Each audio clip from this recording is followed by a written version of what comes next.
There is a boy on a hillside in Madeira, Portugal, kicking a ball against a crumbling wall because his family cannot afford a real goal. There is a teenager crying in a locker room in Lisbon because his father, a broken man, cannot stop drinking long enough to watch him play. And there is a 39-year-old man, still scoring, still screaming at the sky after every goal, still refusing to let the story end. Between those two images lies one of the most relentless careers in the history of sport. Not the story of a prodigy who was simply given greatness, but of a boy who treated his own body as a machine to be rebuilt, who turned insecurity into obsession, and obsession into a 2-decade reign at the top of world football. This is the complete story of Cristiano Ronaldo dos Santos Aveiro. Not just the goals, though there will be hundreds of them, but the poverty, the heart surgery he had as a child, the father he lost too soon, the doubters he silenced, the rivals who pushed him further, and the question that has followed him his entire life. Was he born great? Or did he simply refuse to stop until he became? To understand Cristiano Ronaldo, you first have to understand Madeira, a small volcanic island floating in the Atlantic, hundreds of miles off the coast of mainland Portugal. It is beautiful, but in the 1980s, in the hillside parish of Santo Antonio on the outskirts of the capital, Funchal, it was also poor. Steep, narrow streets, tin-roofed homes stacked on top of each other. Families who worked with their hands to survive. It was here, on February 5th, 1985, that Maria Dolores dos Santos Aveiro gave birth to her 4th child. She named him Cristiano Ronaldo, the middle name chosen by his father, José Diniz Aveiro, in admiration of the American President Ronald Reagan, whose films he loved. José worked as a municipal gardener, and in the evenings as the kit man for a local football club, Andorinha. It was a job that paid almost nothing, but it placed his youngest son inside a football club almost from birth. Cristiano's 3 older siblings, Elma, Liliana Katia, and Hugo, grew up in a cramped 1-bedroom home where the family sometimes struggled to put food on the table. Maria has spoken openly in later years about how difficult those years were. There were nights she wondered how she would feed her children. There is a story, confirmed by his mother in interviews years later, that stops most people in their tracks. When Maria Dolores discovered she was pregnant with her 4th child, at a time when the family had almost nothing, she considered ending the pregnancy. She has said she even attempted, unsuccessfully, to induce a termination through home remedies common in the region at the time. It didn't work. Cristiano was born healthy. Decades later, when he had become the most famous athlete on the planet, his mother would call it the biggest regret avoided of her life. And Ronaldo himself has spoken about the story publicly, framing his survival and everything that came after as something close to fate. From almost the moment he could walk, Cristiano was obsessed with a ball. Neighbors remember a small, skinny boy who would rather play football than eat. He was so singularly focused on the game that his teachers struggled to hold his attention in the classroom. Eventually, still a child, he made a decision that would define the rest of his life. He stopped attending school in any serious way to focus on football, a decision his family reluctantly accepted because it was clear, even then, that the boy had something rare. At age 8, he joined his father's club, Andorinha, and immediately stood out, not just for his skill, but for his temper. Coaches and teammates from that era describe a boy who could not stand losing, who would sometimes throw chairs or storm off the pitch after a defeat in a youth match, who seemed to feel every loss as a personal wound. That competitive fury never left him. It only got more disciplined. By age 10, scouts from bigger Madeira clubs were already circling. In 1995, at 10 years old, Cristiano moved to CD Nacional, one of the two major clubs on the island, alongside Maritimo. It was at Nacional that his talent became undeniable to people well beyond his neighborhood. He was small, alarmingly thin, but explosively fast, and he played with a fearlessness that made grown coaches uneasy. He would attempt tricks and dribbles in matches that most players 3 times his age wouldn't dare try. Word of the skinny, fearless kid from Madeira eventually reached mainland Portugal, specifically one of the 3 giants of Portuguese football, Sporting Clube de Portugal, universally known as Sporting Lisbon. In 1997, when Cristiano was just 12 years old, Sporting brought him to a trial. Scouts and coaches who watched that trial have described it the same way ever since. They had simply never seen anything like it. One story, repeated by multiple club officials over the years, claims Sporting's directors were so convinced after watching him that they didn't bother finishing the formal evaluation process. They simply had to sign him. Sporting paid what was, for a 12-year-old, an almost unheard of transfer fee to Nacional, and Cristiano Ronaldo left home. This is one of the most important and least glamorous parts of the story. A 12-year-old boy left his mother, his father, his brother, and his 2 sisters on an island in the Atlantic and moved completely alone to Lisbon, more than 500 miles away, to live in Sporting's academy dormitories with boys from all over the country.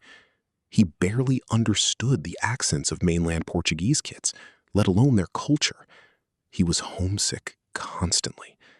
He has said in interviews that he used to cry himself to sleep, that he would call home in tears asking to come back, and that other boys mocked him for his island accent and his tears. It would have broken most children. It very nearly broke him. But it also forged something, an almost pathological refusal to ever again feel small, unwanted, or left behind. Teammates from the academy remember a boy who trained obsessively, even after formal sessions ended, who stayed on the pitch alone, hitting free kicks into the night, who seemed to be trying to outrun the loneliness through repetition. Then, around age 15, doctors at Sporting discovered something alarming during a routine checkup. Cristiano had a heart condition, a racing heartbeat that, left untreated, could have ended his career, or worse. He required a minor cardiac procedure to cauterize the issue. It was, by all accounts, a low-risk, quick operation, and he was back on the training pitch within days. But for a boy who had already given up his childhood, his family, and his home for football, it was one more moment where the sport he loved nearly took everything away before it had even begun. He recovered fully, and if anything, it seemed to intensify his hunger. Within Sporting's academy, he rose rapidly through the age groups, U16s, U17s, U18s, often skipping levels because he was too good for boys his own age. By 16, he was already training and playing alongside Sporting's B team and reserve squads. On October 7th, 2002, at 17 years old, Cristiano Ronaldo made his first team debut for Sporting Lisbon against Moreirense. He scored twice. 6 months later, in a pre-season friendly that would alter the entire trajectory of his life, Sporting faced Manchester United in the inaugural match at their newly built José Alvalade Stadium. Manchester United won the match, 3-1. Nobody remembers the score. What everyone remembers is that a teenage winger tore the United defense to shreds for 90 minutes, nutmegging veterans, sprinting past them, delivering crosses with pinpoint accuracy, and did it with a swagger that suggested he knew exactly how good he was. United's players were so shaken by what they'd witnessed that several of them, reportedly led by veteran Rio Ferdinand and others in the dressing room, urged manager Sir Alex Ferguson to sign him immediately, before any other club could. Ferguson, who had gone to the game with no intention of buying a player, agreed. Within days, Manchester United had agreed a deal worth around $12.24 million. At the time, a record fee for a teenager, and a stunning amount for a player who had made only a handful of senior appearances. Cristiano Ronaldo, 18 years old, was leaving Portugal for the Premier League. When Cristiano Ronaldo arrived at Manchester United in August 2003, he was handed the number 7 shirt, a number soaked in history at Old Trafford, previously worn by George Best, Brian Robson, Eric Cantona, and David Beckham, who had just left for Real Madrid. Ronaldo has said the weight of that number terrified him at first. He was an 18-year-old who barely spoke English, thrown into a dressing room full of legends, Roy Keane, Ryan Giggs, Paul Scholes, Rio Ferdinand, and told he was now the heir to Manchester United's most iconic number. He made his debut on August 16, 2003, as a substitute against Bolton Wanderers, and immediately won a penalty and dazzled the crowd with stepovers and trickery that had commentators reaching for superlatives before he'd even completed 60 minutes of Premier League football. Sir Alex Ferguson later admitted that the reaction of the Old Trafford crowd that day told him everything he needed to know. The fans had fallen in love before the player had scored a single goal. But those first 2 seasons at United were, in truth, a period of frustration as much as promise. Ronaldo was breathtakingly skillful, full of stepovers, flicks, and dribbling that could leave 3 defenders on the ground. But he was also wasteful. He tried too many tricks. He didn't track back. Older teammates, most notably the fearsome captain Roy Keane, openly criticized him in the dressing room and in interviews for being a show-off who cared more about individual flair than end product. Some pundits mocked him as all style and no substance. He was, at that stage, closer to being a wonderfully talented luxury player than a genuine match winner. Sir Alex Ferguson, however, saw something underneath the tricks, a work ethic that bordered on obsessive. Ronaldo was consistently the first to arrive at training and the last to leave, staying behind for extra shooting practice, extra gym sessions, extra sprint work. Ferguson made a decision that would change football history. Rather than trying to tame Ronaldo's ego or rein in his individuality, he decided to build the player's mentality up, protect him publicly, and slowly, patiently mold his game. In May 2004, still only 19, Ronaldo scored a header in the FA Cup final against Millwall, helping United win the trophy in what was, at the time, the biggest moment of his young career. He cried on the pitch afterward, a reminder of just how young and emotional he still was underneath the swagger. The real turning point, though, came in the 2005-06 and 2006-07 seasons. Ferguson and his coaching staff, along with sports scientists, worked with Ronaldo to completely rebuild his body, adding significant muscle mass, improving his heading ability, and crucially, drilling into him the value of end product over showmanship. Teammates from that era describe watching Ronaldo transform almost in real time. The stepovers didn't disappear, but they became a means to an end rather than the end itself. He was scoring more. He was finishing chances that 2 years earlier he would have overplayed and wasted. Then came a moment that turned much of England against him. At the 2006 World Cup in Germany, in the quarterfinal between England and Portugal, Ronaldo's Manchester United teammate, Wayne Rooney, was sent off for a stamp on Ricardo Carvalho. Television cameras appeared to catch Ronaldo winking toward the Portugal bench after the red card was shown, widely interpreted in England as gleeful provocation aimed at his own club teammate. Portugal went on to eliminate England on penalties, with Ronaldo scoring the decisive spot kick. The backlash in England was ferocious. Tabloids branded him a villain. There was genuine, serious doubt about whether he and Rooney could ever function as teammates again at Manchester United, let alone whether English fans would ever forgive him. It is worth pausing on this, because it's easy to forget now, given how his career ended up. In the summer of 2006, Cristiano Ronaldo was one of the most disliked figures in English football, jeered by opposition fans, and picked apart by his own country's press for supposedly getting his United teammates sent off. Ferguson refused to sell him, despite reported interest from Real Madrid even at that stage, and instead doubled down on his development. It proved to be one of the most important managerial decisions of Ferguson's career. Ronaldo returned for the 2006-2007 season and produced the best form of his life to that point, scoring 23 goals in all competitions and being named the PFA Players Player of the Year and PFA Young Player of the Year in the same season, a rare double. Manchester United won the Premier League title, their first in 4 years.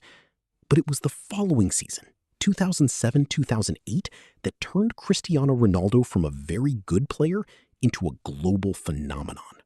He scored 42 goals in all competitions that season, an astonishing number for a player who had started his career as a winger, not a striker. He scored with his head more than anyone expected, developing a leaping ability and timing in the air that seemed to defy his relatively modest height. He terrorized defenses in the Champions League, most memorably scoring twice in a 7-1 demolition of Roma in the quarterfinals. Manchester United won both the Premier League and the Champions League that season, the double. And Ronaldo scored in the Champions League final itself, a rising header against Chelsea in Moscow. That final deserves its own mention because it captured something essential about Ronaldo that would recur throughout his career: the mixture of brilliance and vulnerability. He opened the scoring with a header in the first half. But in the penalty shootout that decided the match after a 1-1 draw, Ronaldo stepped up and missed his kick, saved by Chelsea's Peter Cech. For a moment, it looked as though he might be remembered. Chelsea's John Terry slipped and missed the potential winning penalty moments later, and United went on to win the shootout. Ronaldo has spoken about how devastating that miss felt in real time, and how relieved he was that the team, not his individual moment, decided the outcome. At the end of that season, Cristiano Ronaldo won his first Ballon d'Or, awarded to the best player in world football. He was 23 years old. The kid who had cried himself to sleep in a Lisbon dormitory a decade earlier was now, by consensus, the best footballer on the planet. And that, inevitably, brought interest from the one club whose ambition matched his own, Real Madrid. In the summer of 2009, Real Madrid, under new president Florentino Perez, agreed to pay Manchester United a world record transfer fee, around £80 million, to bring Cristiano Ronaldo to the Spanish capital.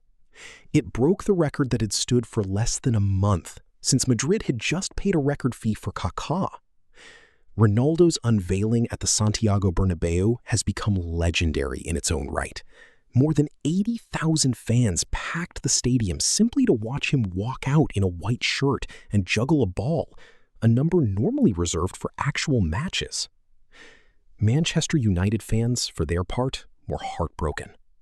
Ferguson later wrote that letting Ronaldo go was one of the hardest decisions of his managerial career, but he understood that Ronaldo's ambition, fueled by his admiration for Real Madrid as a boy and his hunger to prove himself in a new league, could not be contained forever.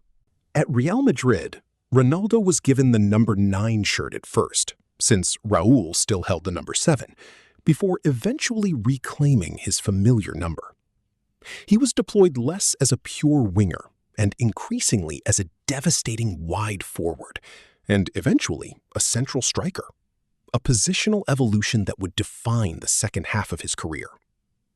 He scored on his competitive debut and quickly began setting a pace of goal scoring that even his own extraordinary Manchester United numbers hadn't suggested.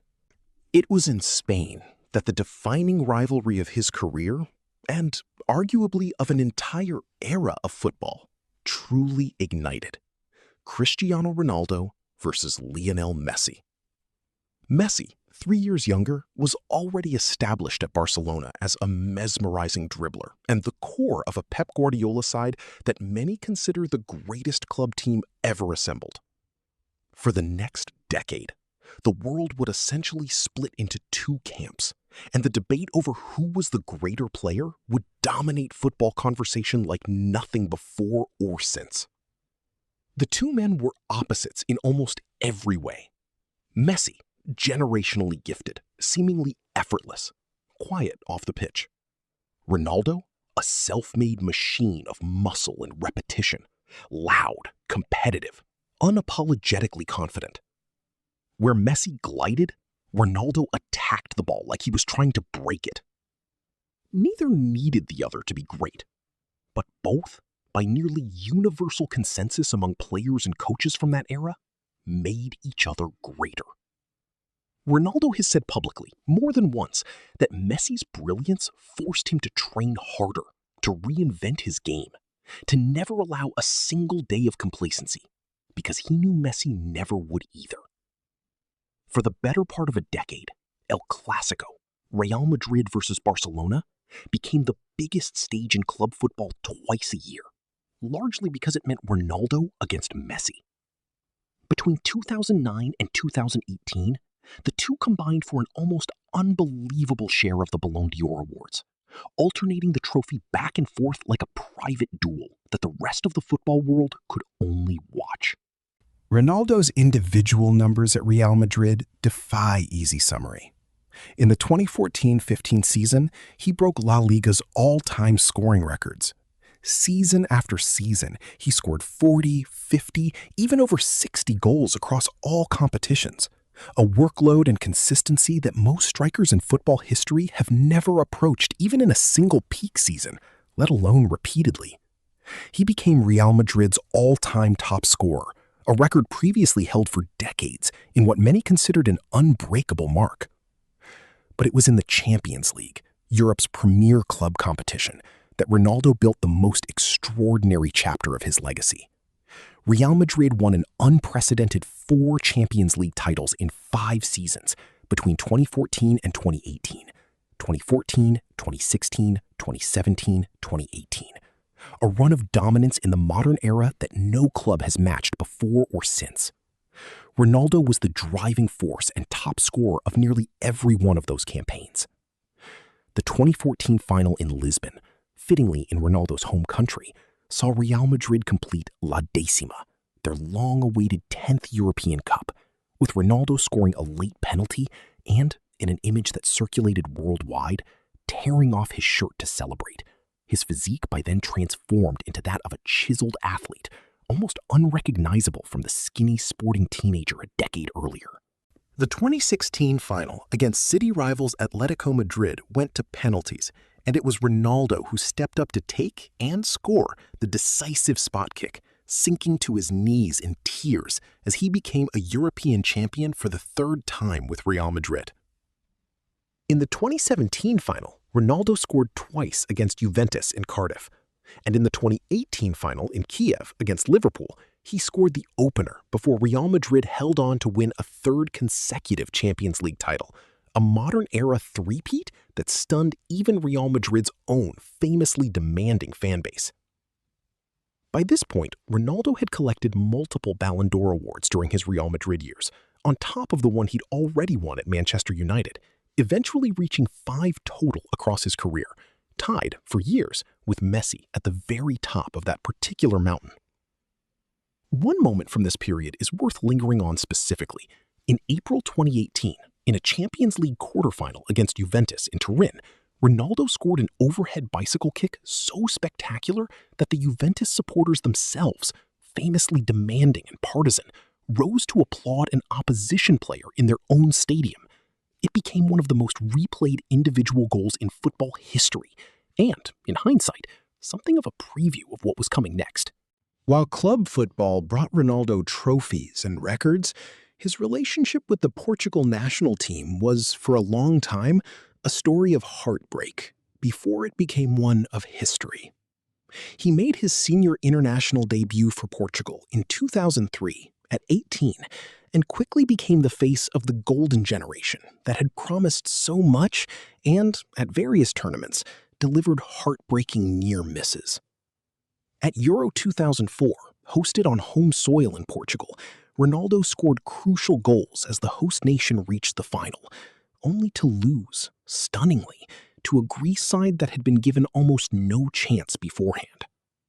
The image of a 19-year-old Ronaldo, in tears on the Estadio da Luz pitch, comforted by teammates, became one of the enduring images of his early international career. Proof that no matter how talented he was individually, football could still break his heart. For years afterward, the pattern seemed to repeat. Portugal reached the semifinals of the 2006 World Cup before losing to France.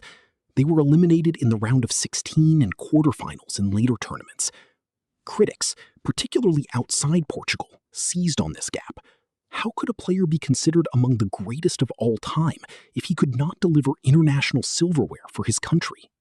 It became one of the most persistent criticisms of his career for over a decade, and one that clearly wounded him. Ronaldo has always worn the Portugal captain's armband, and later the captaincy itself, with visible, almost desperate pride. That changed at Euro 2016 in France.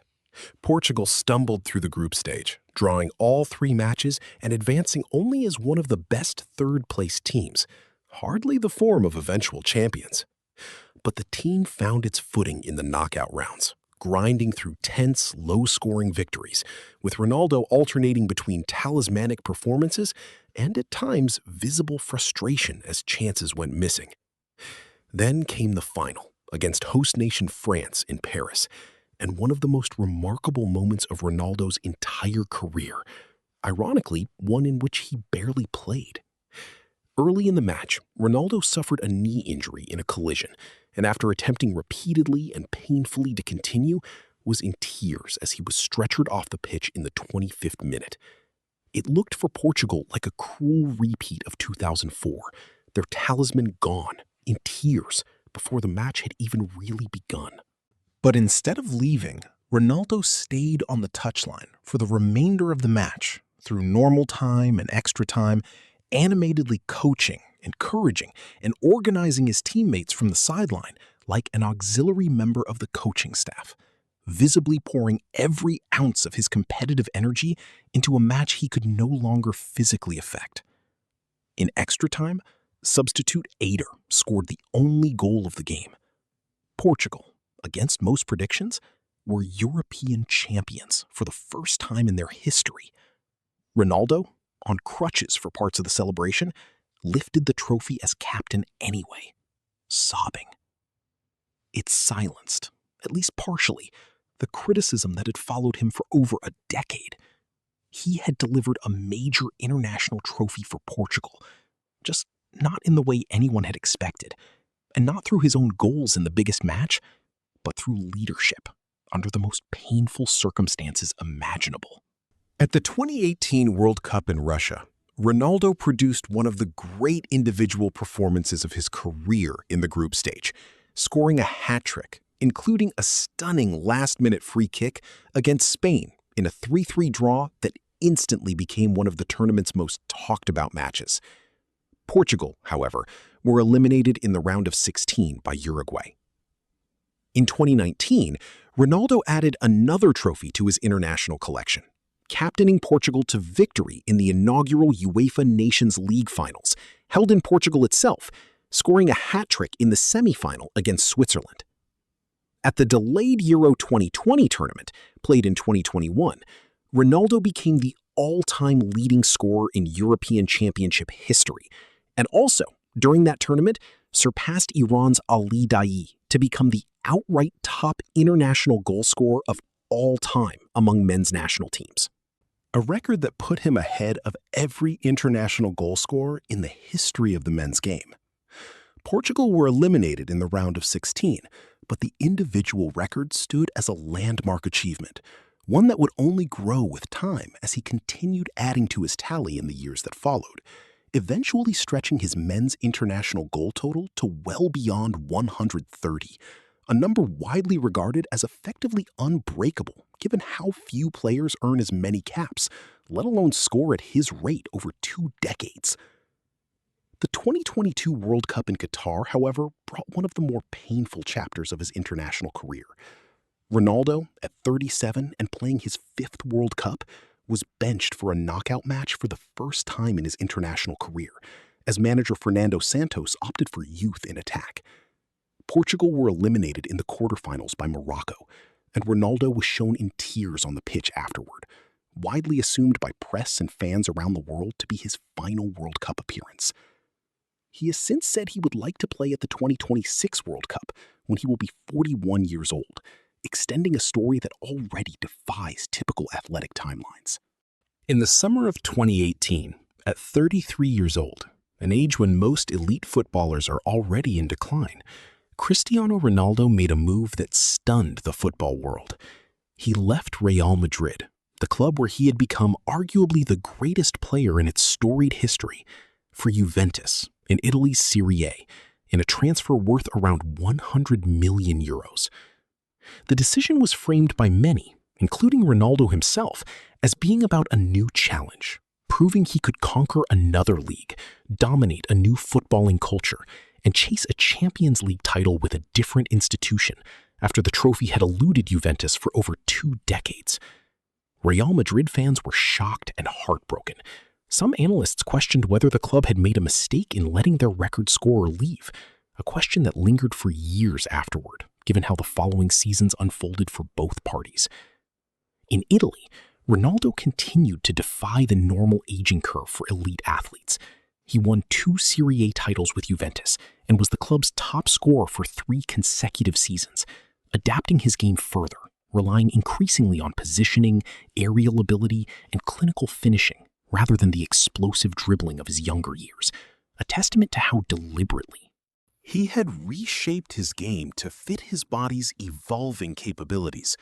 He became the fastest player in Serie A history to reach certain goal milestones and continued to be a nightly threat well into his mid-30s. However, the Champions League title Juventus had brought him in for never arrived. The club fell short in the competition during his 3 seasons there, most notably suffering a stunning collapse against Lyon in 2020. By 2021, with Juventus facing financial pressures and questions growing about his age and salary relative to his continued Champions League impact, the relationship between player and club began to cool. In the summer of 2021, in one of the most sentimentally charged transfers in recent football history, Cristiano Ronaldo returned to Manchester United, the club where his career had first taken flight 18 years earlier. Old Trafford greeted his return like a homecoming. His familiar number 7 shirt, worn since by other players in the interim, was handed back to him. He scored twice on his second debut against Newcastle, and for a period, it felt as though the emotional symmetry of the story might produce one more fairy tale chapter.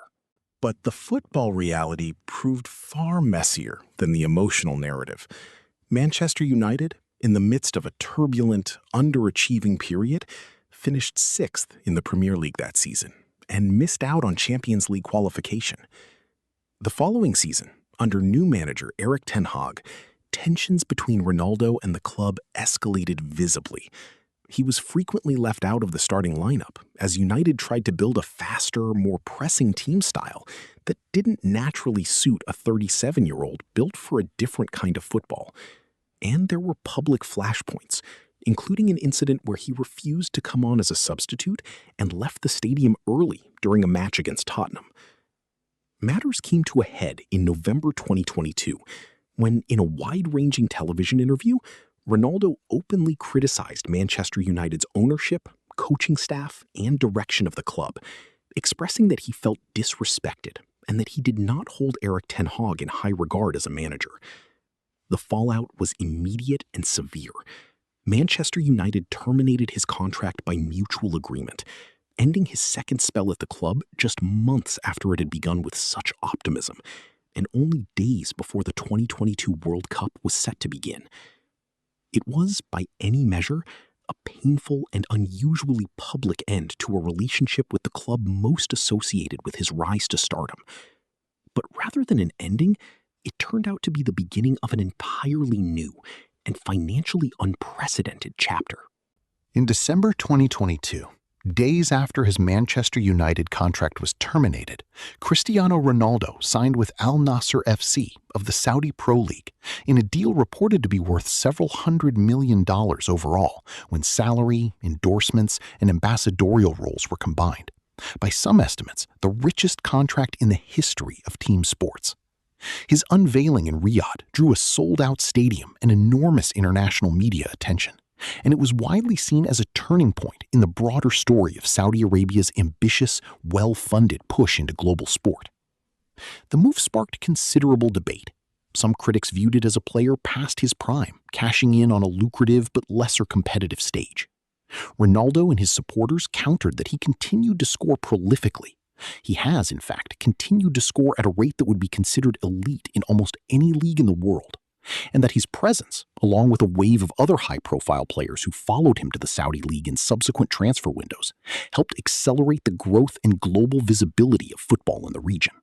He has continued to break personal and historical scoring milestones in Saudi Arabia, at one point becoming the first player in football history to score 50 goals in 4 different major top-flight leagues, England, Spain, Italy, and Saudi Arabia, and continuing to add to career totals that, when combined across club and country, place him among the most prolific goal scorers the sport has ever recorded.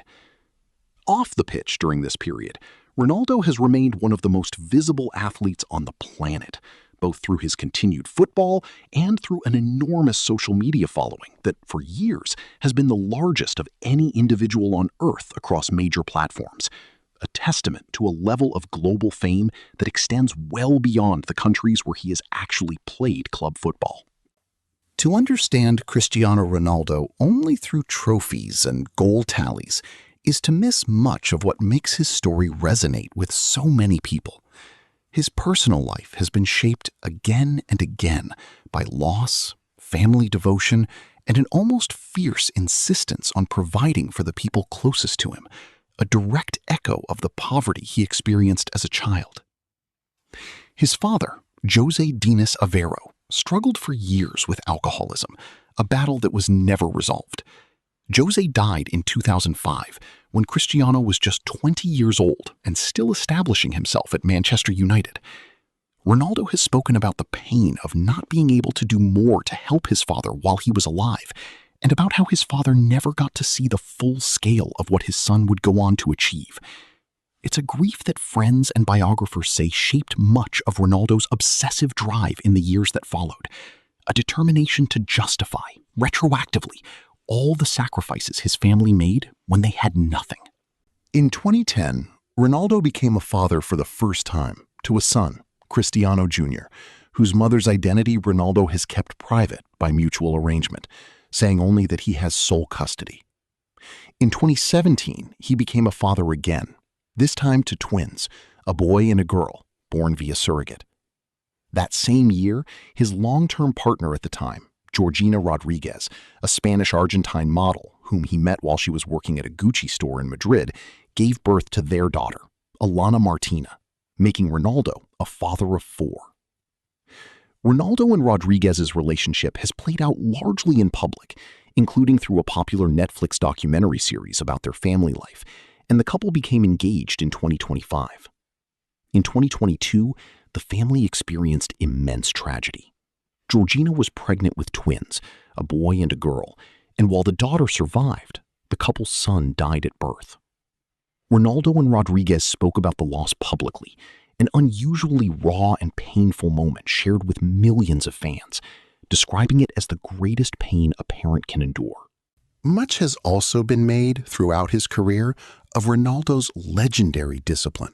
He has spoken at length about a lifestyle built around strict diet, minimal alcohol consumption, extensive recovery routines, and a sleep regimen that reportedly involves several short naps throughout the day, rather than one long sleep at night, a method he is credited with helping his body recover fast enough to sustain elite performance into his late 30s, an age at which most footballers have long since retired.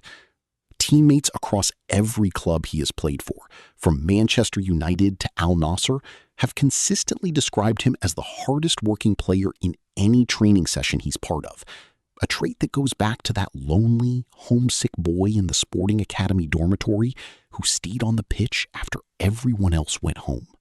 Off the pitch, Ronaldo built one of the most extensive commercial empires in sports history under his CR7 brand, spanning underwear and clothing lines, a chain of gyms, a chain of hotels, CR7 Life Design Hotels, in partnership with the Pastana Group, fragrances, and a museum, CR7 Museum, in his hometown of Funchal, dedicated to his own career and trophies. He has, for much of the last decade, ranked among the very highest-earning athletes in the world when combining salary and endorsements, with long-standing partnerships including a lifetime deal with Nike that was, at the time it was signed, one of the largest endorsement contracts ever given to an athlete. He has also engaged in extensive philanthropy over the years, including substantial personal donations following natural disasters, funding for children's hospitals, and numerous private acts of charity, paying for strangers' medical treatments or supporting causes tied to his hometown that often only become public well after the fact, through the recipients themselves rather than through any publicity effort by Ronaldo. No honest accounting of Cristiano Ronaldo's career can avoid the numbers. Across club and international football combined, he has scored well over 900 official career goals, a figure that places him at or near the very top of the list of all-time leading goal scorers in the history of men's professional football.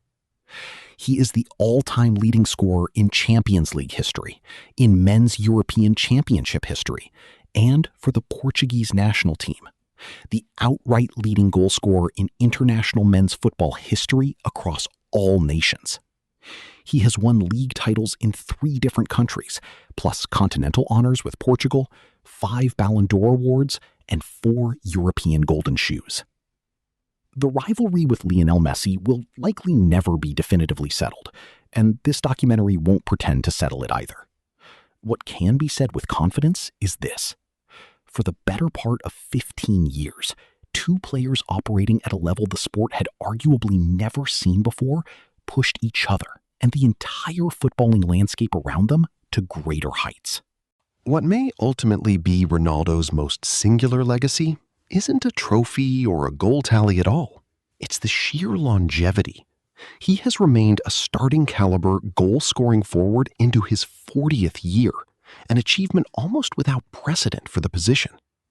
That longevity, by his own account, is not a gift, but a manufactured outcome, the result of discipline, self-denial, and obsessive preparation. He has also become a template.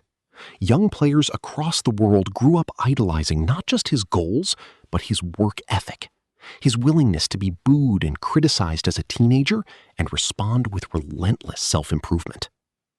Somewhere on a hillside in Madeira, there is likely still a boy kicking a ball against a wall, dreaming the same impossible dream a skinny, homesick kid from Santo Antonio once dreamed decades ago.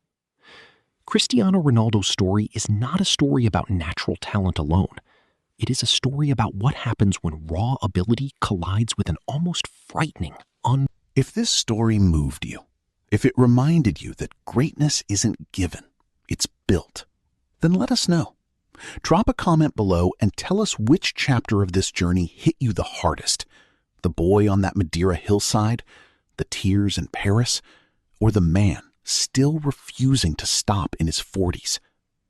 If you enjoyed this documentary, hit that like button. It genuinely helps this story reach more people who need to hear it. And if you haven't already, subscribe and turn on notifications, because this is only the beginning.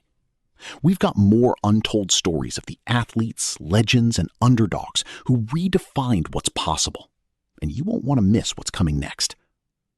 Share this video with someone who needs a reminder that the distance between where you start and where you finish is measured in nothing but discipline, sacrifice, and refusal to quit.